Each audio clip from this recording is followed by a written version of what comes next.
The social justice protests of 2020 left their mark on Colorado. And when it comes to the state capitol, we mean that literally. Denver 7's Megan Lopez joins us from the Capitol tonight. And Megan, lawmakers are debating the future of that building and a statue outside of it.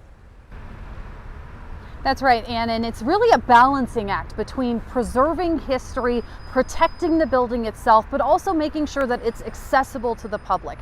Today, a Capitol committee really debated the future of the monument that used to be on this pedestal you see behind me, and they also talked about whether it's time to add fencing to the Capitol.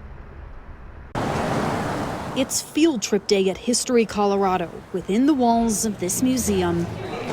Not just a chance to learn about history, but to take part in it. And as far as we know at this point, we're one of the only museums that have actually done this. With an honest, sometimes uncomfortable discussion about the role monuments play in our community. Monuments help us to remember the good, the bad, and the ugly. On this wall, on these Post-it notes. Personally, I think monuments should tell stories. Monuments like these. Yes, we should have monuments. Hundreds of opinions from visitors told in their handwriting. We should not revise. Public monuments are an endorsement. Monuments are only as good as those they honor. On Guard was a statue erected in 1909 to commemorate veterans of the Civil War, and it was toppled in 2020. Toppled for the soldiers' involvement in the Sand Creek Massacre. Historian Sam Bach saw it as an opportunity. We really wanted to lean into the controversy, and we wanted to give people an appropriate, safe place to come and learn about the history. Those comments brought here to the state capitol as a committee considers the future of the monument, trying to balance history and the atrocity these soldiers took part in. It's no surprise that for a really long time in this country,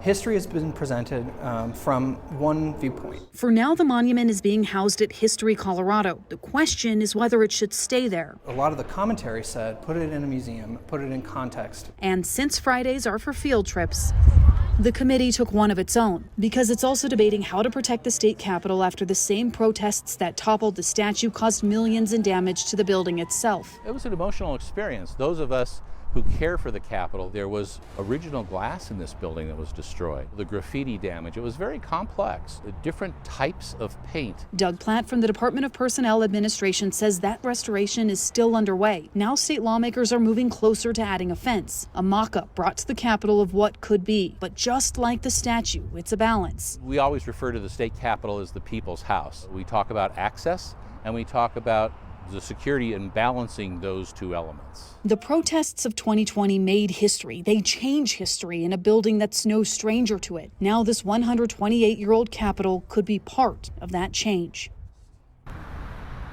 So that building advisory committee didn't really like the mock-up of that fence, so a redesign is definitely on the way, but they did approve previously a fence around the Capitol. As for that monument, the future of it is still going to be unknown. It's going to stay at History Colorado for now, as that committee seeks more input from veterans groups on what they want to see happen with it. I'm live, Megan Lopez, Denver 7.